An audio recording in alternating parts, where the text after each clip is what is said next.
एक राजा बहुत बलवान था, उसने अपने शत्रु पक्ष के राजा का नाश कर दिया। उसका अकेला लड़का था और उसकी मां। अब हर समय शत्रु पक्ष का राजा इस चाल में रहता था कि उस बालक को मार दें तो निष्कंटक अधिकार। और उसकी मां बड़ी भागवत थी, रात दिन भजन करती, भगवान से प्रार्थना करती कि भगवान मेरे बालक की रक्षा करना। और भगवान के जो सिद्ध संत होते हैं भगवत स्वरूप होते हैं। उन्होंने विचार किया,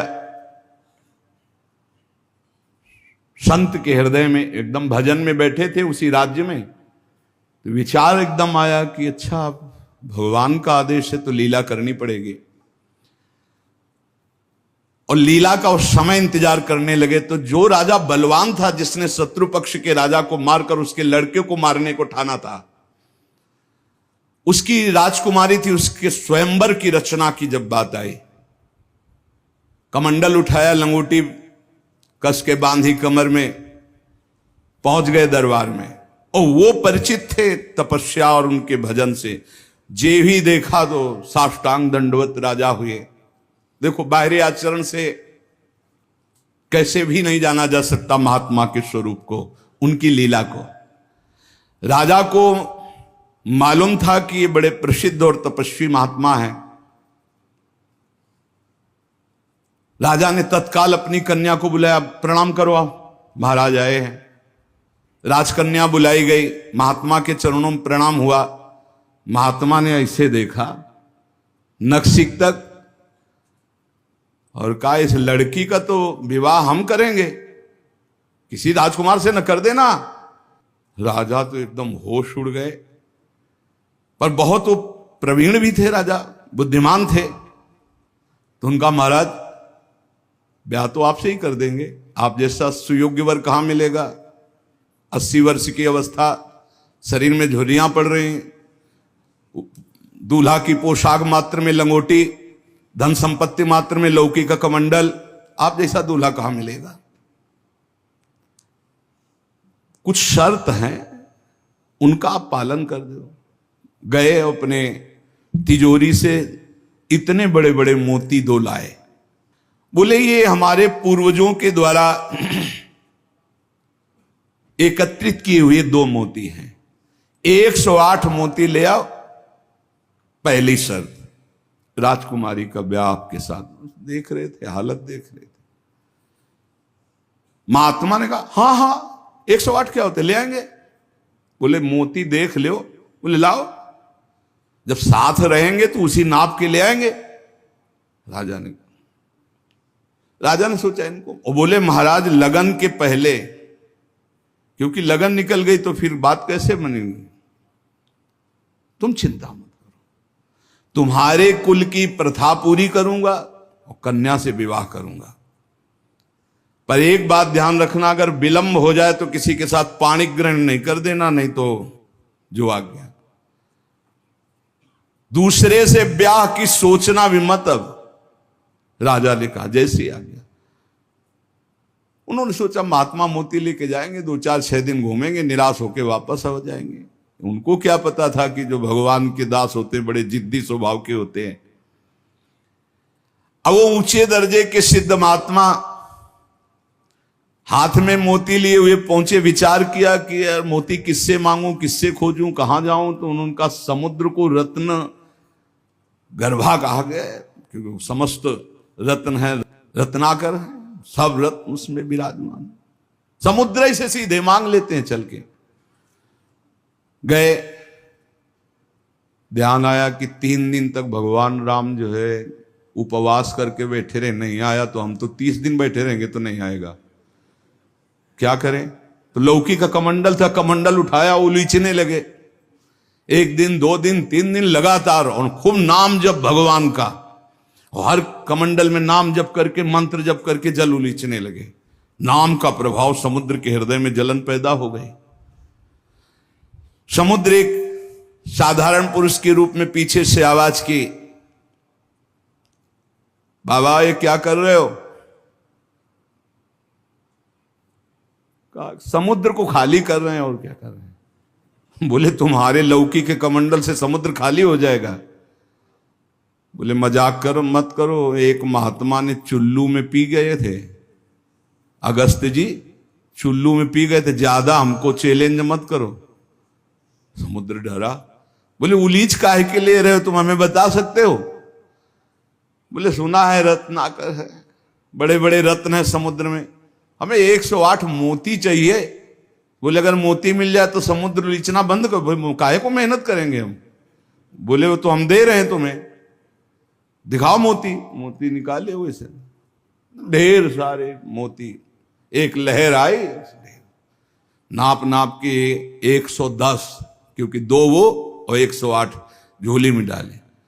समुद्र ने कहा और भर लो। बोले मकिंचन महात्मा है, हमें नहीं चाहिए, ये दुल्हन लेने के लिए शर्त है, इसलिए हमने इनको लिया है और जा रहे हैं। महात्मा जी बड़े गर्व से गए, भगवान की जय जयकार की। राजा देखते ही समझ गया मोती मिल गए, क्योंकि बहुत मुस्कुराहट है। अब गणित लगाई, लड़की को कैसे बचाऊं। बोले हाँ महाराज। बोले ये ले 110, 2 ही तुम्हारा 108 है।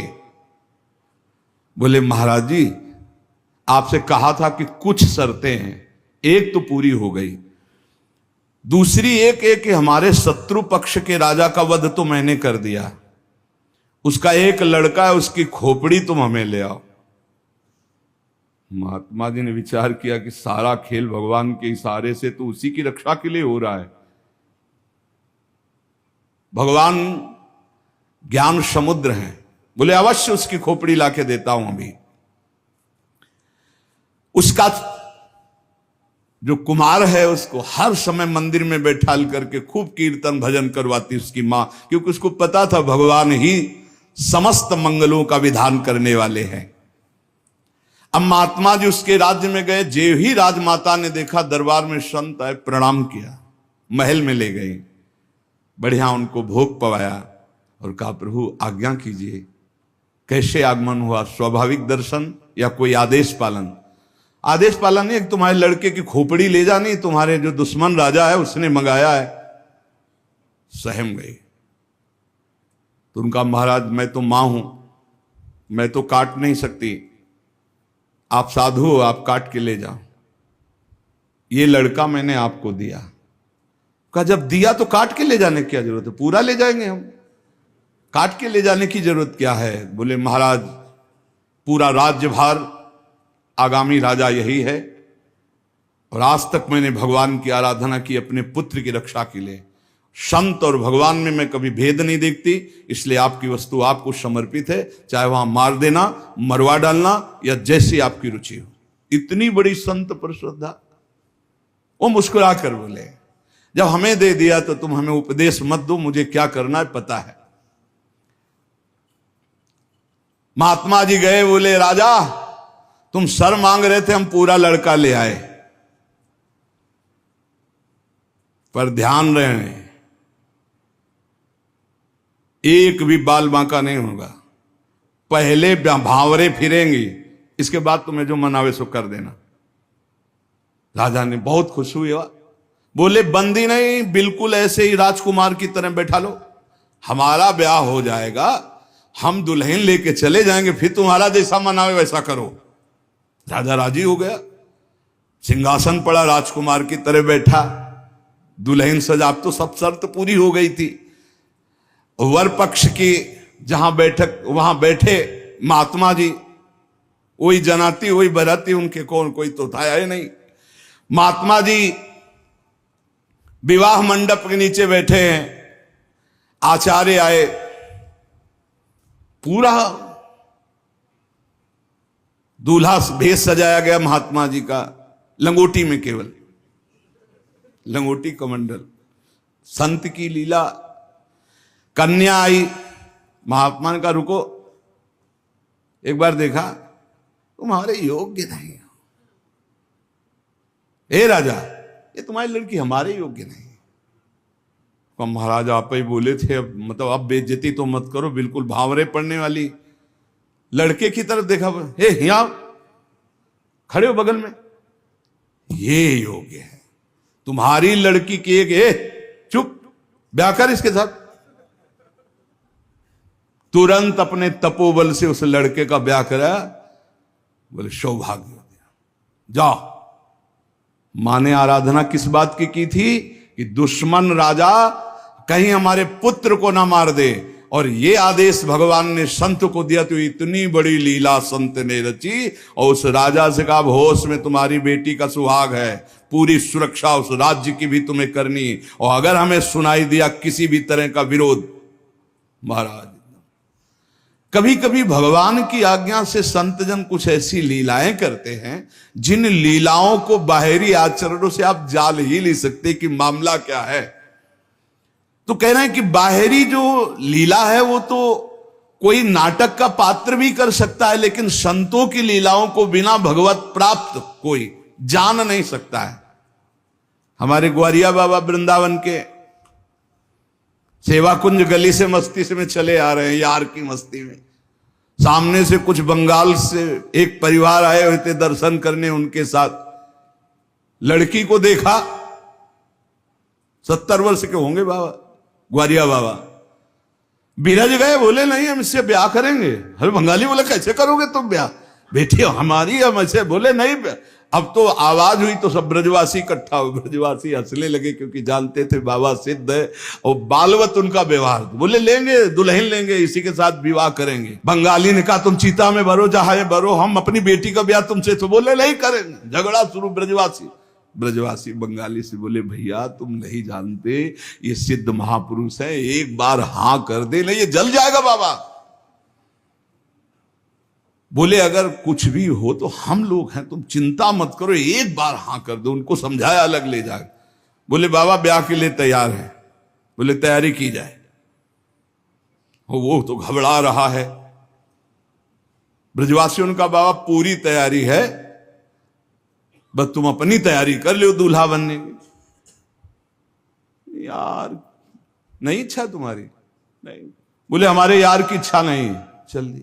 संतों की बाहरी लीलाएं ऐसी, जो सिद्ध पुरुष होते हैं उनको लोक व्यवहार की, क्योंकि वो अब सबको भगवत स्वरूप देकर एक आनंद लीला उनकी चलती रहती है। तो कह रहे कि नाटक करना गंभीरता का, ये सब ये तो नाटक पात्रों में हो सकता है, लेकिन भगवान के संतों की अभिनय की बुद्धि नहीं होती, वो स्वाभाविक भगवत प्रेरित लीलाएं उनकी होती रहती।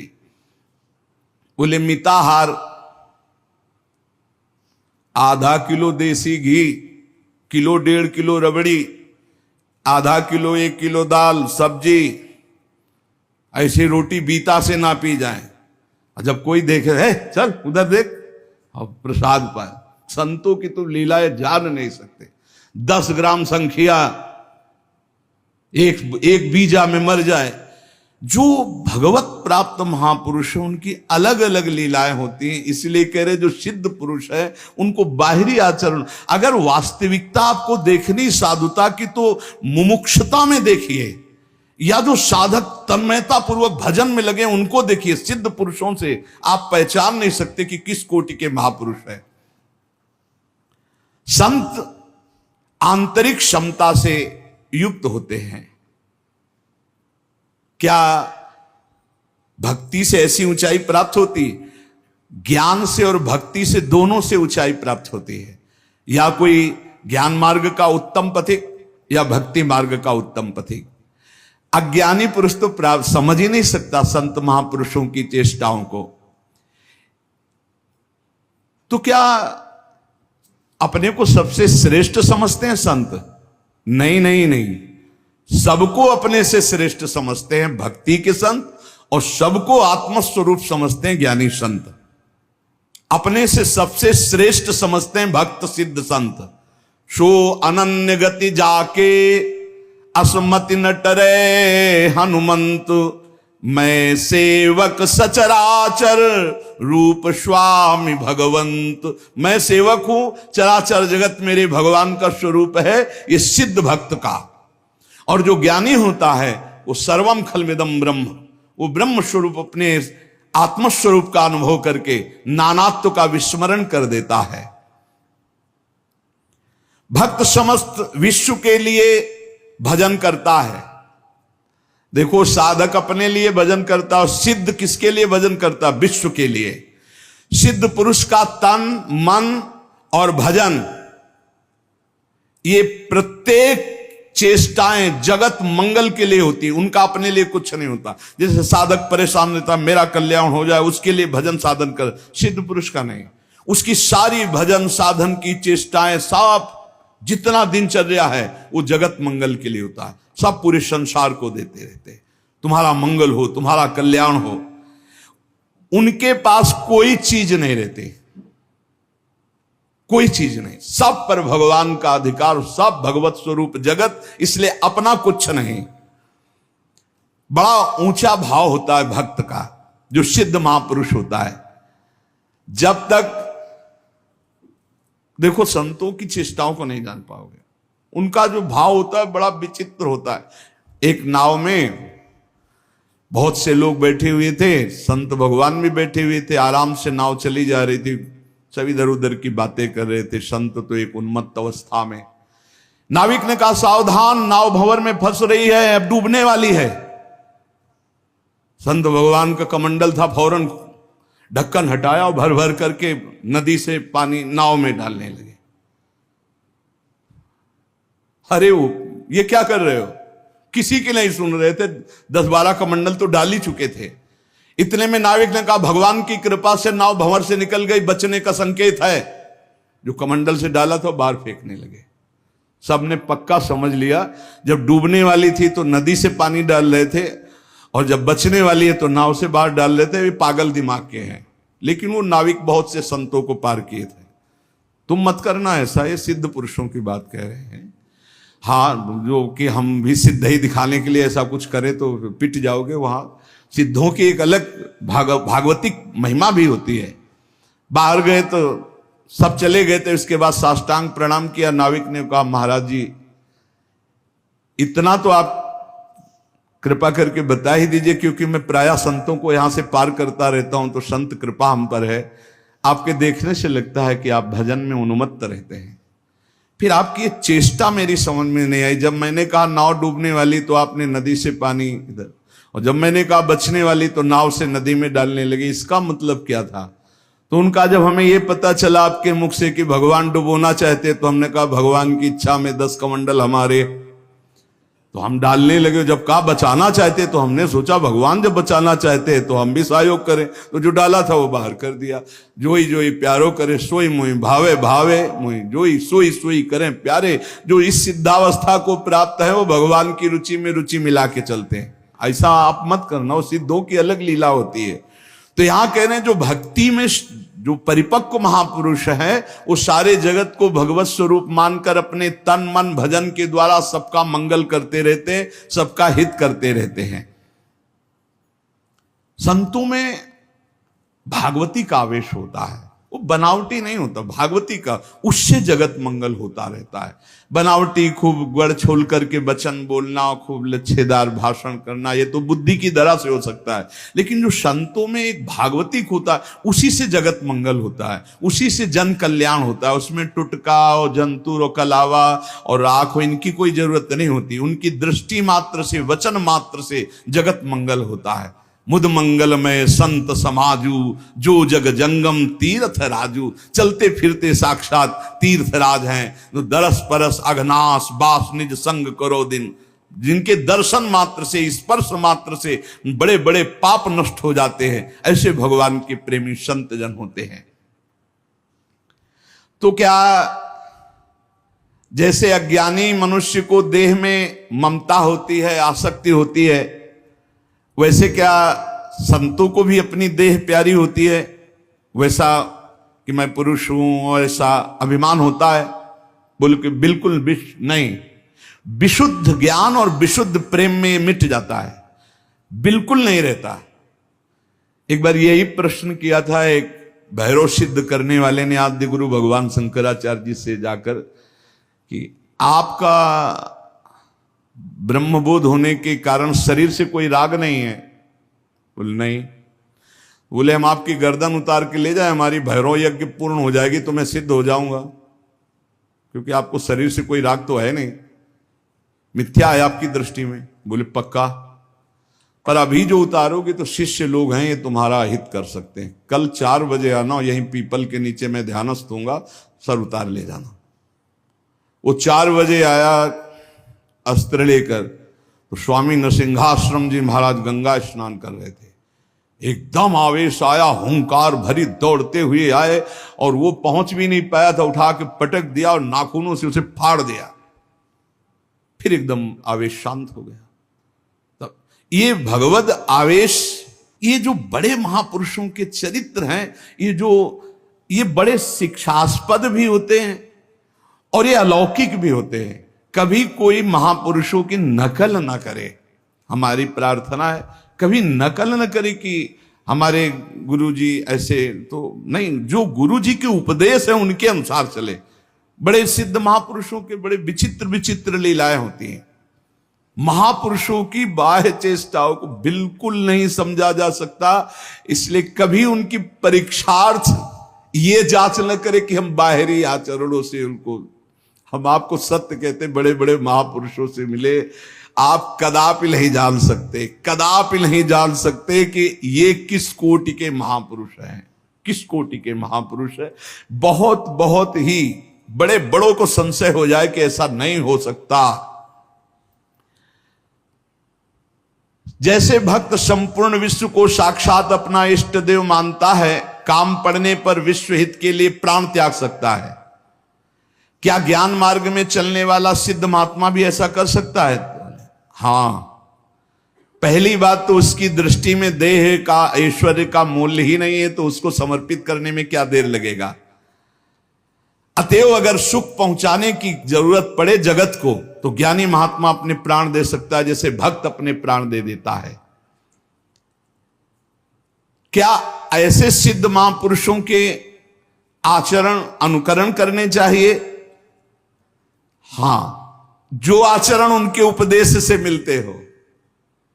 सच्ची मानिए बहुत मुश्किल है, जो बड़े महापुरुष, शुद्ध महापुरुष, भगवत प्राप्त महापुरुष है, बहुत मुश्किल है, क्योंकि जब तक शरीर भान रहता है, जब तक साधना रहती, तब तक आचरण आप देख सकते हो। बहुत सावधान, अगर वैराग्य देखना है तो साधक में देखिए, और तितिक्षा और ज्ञान मार्ग की चढ़ाई देख ली तो मुमुक्षता में देखिए। न ज्ञान सिद्ध और न भगवत भक्ति के सिद्ध महापुरुषों में आप उनको फिर पहचान नहीं सकते, फिर नहीं पहचान। बड़ा विचित्र खेल है। आचरण वही महापुरुषों के अनुकरणीय है जो उनके उपदेश से मिलते हों। केवल आचरण जो उपदेश से मिलते हो बस पकड़ लीजिए, उनके सब आचरण अनुकरणीय नहीं है। एक एक उनके आचरण आपको भगवत प्राप्ति करा सकते हैं, पर वो आचरण जो उनके उपदेश से मिलते हों, बिल्कुल आप लोग बिल्कुल समझ ही नहीं सकते हैं, नहीं समझ सकते। हमने देखा है महापुरुषों को, पर उनके साथ बिल्कुल ऐसे रहा जाता है जैसे बच्चा, बालवत, जैसे छोटा बालक घरौंदे बनाता है, खेलता है, कुछ मिनट में बिगाड़ कर चल देता है। महापुरुषों की बड़ी विचित्र गति होती, इसीलिए लिखा है मात संगस्त दुर्लभ हो। फिर एक शब्द लिख दिया देवर्षि नारद जी ने, अगम्यो, आप निर्वाह नहीं कर सकते हो, अगर कर ले गए तो अमोघस्य, निश्चित भगवत प्राप्ति, निश्चित भगवत प्राप्ति। एक बार महाराज चक्रवर्ती सम्राट मरुत 100 यज्ञ का अनुष्ठान किया, और 100 यज्ञ करने वाला देवराजेंद्र का अधिकारी हो जाता है। जो पद है वो, देवराजेंद्र ने सोचा कि अब कैसे रोका जाए, तो उन्होंने वशिष्ठ जी से सीधे जाके, तो वशिष्ठ जी खड़े होकर आदर किए, क्योंकि त्रिभुवनपति देवराजेंद्र देवताओं के। देवराजेंद्र ने कहा हम यज्ञ के लिए तुम्हें आचार्य रूप में, तो उनका मरुत ने पहले मुझे स्वीकार कर रखा है क्योंकि मैं उनका कुलगुरु हूं, तो उनका मनुष्य की स्वीकृति से ज्यादा देवताओं की स्वीकृति होती है। मैं देवराज हूं, मैं आपसे निवेदन कर रहा हूं कि मैं आचार्य पद में आपको स्वीकार करता हूं, क्या यह शास्त्र सम्मत नहीं है? तो उनका ये तो शास्त्र सम्मत है, पहला अधिकार आपका ही है, आप यज्ञ भोक्ता देवता, इसलिए मैं स्वीकार करता हूं आपका आचार्य पद, यज्ञ कराने मात्र के लिए। वैसे देवताओं की कुलगुरु तो भगवान बृहस्पति देव हैं। इस ईर्ष्या कि कहीं ये 100 यज्ञ पूरी ना। अब महाराज मरुत को जवाब दे दिया कि हम नहीं करा सकते। संकल्प पूर्ति महापुरुष इस पर बहुत ध्यान देते हैं कि जो हमने नियम लिया उसकी पूर्ति हो। मरुत जी व्याकुल हो गए और संत सेवी थे। तो एक दिन देवर्षि नारद जी आए, भगवत प्रेरित। देवर्षि नारद जी से अपनी व्यथा बताई कि हमारा तो सर्वस्व लुट गया, हमारे आचार्य को ही देवराज इंद्र ने अपने पक्ष में कर लिया और उन्होंने मना कर दिया, अब हमारा संकल्प अधूरा रहे। तो बोले तुम्हें बताएं, एक महात्मा है जो तुम्हारी यज्ञ करा सकते हैं, इस समय काशी में हैं और उनका नाम संवर्त ऋषि है और वो बृहस्पति जी के भाई है, पर वो रहते हैं प्रच्छन्न वेश में, अवधूत वेश में। अगर वो स्वीकार कर लिए तो ही यज्ञ हो सकती, नहीं त्रिभुवन में अब कोई यज्ञ वेत्ता नहीं है जो आपकी यज्ञ करा सके, क्योंकि देवराज इंद्र जब वशिष्ठ जी को अपने में, तो फिर अब कोई वो करा सकते हैं। मरुत ने अपने संकल्प की पूर्ति के लिए कहा मैं पहचानूंगा कैसे? बोले उनको घृणा है तो सिर्फ सबसे घृणा है और रोज 24 घंटे में एक बार विश्वनाथ जी के दर्शन करने जाते हैं। तो विश्वनाथ जी के मार्ग में आप 100 रख देना, जो अवधूत विचक करके भागता नजर आवे तो जान लेना वो महाराज संवर्त ऋषि हैं। ऐसा ही किया महाराज मरुत ने। तो दिन भर इंतजार करते रहे, देखा एक पागल जैसे प्रच्छन्न ऋषि, जो ही देखा 100 तो भाग करके दूसरी तरफ पीछे भागे मरुत जी। अब वो समझ गए कोई मेरा पीछा कर रहा है, तो भागे गंगा के किनारे की तरफ। पेशाब करके ऊपर फेंक देना, थूक देना, ईंट मारना, रज मारना, ऐसे सब। वो कुछ नहीं, विचलित नहीं हुए, हाथ जोड़े भागते ही रहे। एकांत में गए, बोले क्या चाहते हो? बोले महाराज मेरा नाम मरुत है, मैं आपको आचार्य पद पर स्वीकार करता हूं, यज्ञ कराना चाहता हूं। देख ले, समस्त देवता तेरे खिलाफ हो जाएंगे और अगर तूने मुझे फिर आचार्य पद से हटाया तो तुझे भस्म कर दूंगा। अगर मैं आचार्य पद पर बैठा रहा तो किसी भी त्रिभुवनपति की ताकत नहीं है कि तेरी यज्ञ में विघ्न पैदा कर सके। बोले इसीलिए वर्ण कर रहा हूं, प्राण चाहे चले जा, मैं आपको नहीं छोड़ सकता। संवर्त ऋषि आचार्य रूप से जब यज्ञ के लिए बैठे तो अग्नि देवता आए, उन्होंने कहा आहुति स्वीकार नहीं करेंगे, बंद कर दे, मरुत यज्ञ को बंद कर दे। तो संवर्त ऋषि ने कहा तुम मेरे मंत्र से आवाहन करने पर स्वीकार करोगे, अगर नहीं स्वीकार करोगे तो मैं मंत्र के द्वारा तुम्हें भस्म कर दूंगा। तपोबल से अग्नि देवता को भस्म। अग्नि देवता थर्रा के गए, देवराज इंद्र से कहा बहुत बेढप महात्मा है, मंत्र बल से युक्त है, वो मुझे भस्म कर देंगे, मैं थर्रा गया हूं। देवराज इंद्र जेव ही आहुति प्रारंभ हुई, देवराज इंद्र वज्र लेकर प्रकट हुए मरुत को दंड देने के लिए। ऐसे केवल कर दिया तो वहीं वज्र लिए ऐसे खड़े हो गए। बोले जब तक यज्ञ होगी ऐसे खड़े रहोगे और जो आहुति दोगे हर देवता स्वीकार करे। बोले हर आहुति स्वीकार करेंगे, ऐसे कब तक वज्र लिए खड़े रहेंगे, आप कृपा करो। तो जो भजन में डूबे हुए अवधूत कोटि के महापुरुष हैं, बड़ी अपार सामर्थ्य होती है, पर इनके बाहरी व्यवहार, बाहरी आचार ऐसे होते हैं कि जाना नहीं जा सकता। बाहरी व्यवहार, बाहरी आचरण संभाल संभाल करके साधक करता है, चाहे ज्ञान मार्ग का हो चाहे भक्ति मार्ग का हो। और जो भगवत प्राप्त महापुरुष हो गए अब उनको कोई फर्क नहीं। इसीलिए श्रीमद् सुधा निधि में एक श्लोक लिखा है, कर्माण श्रुति बोधिता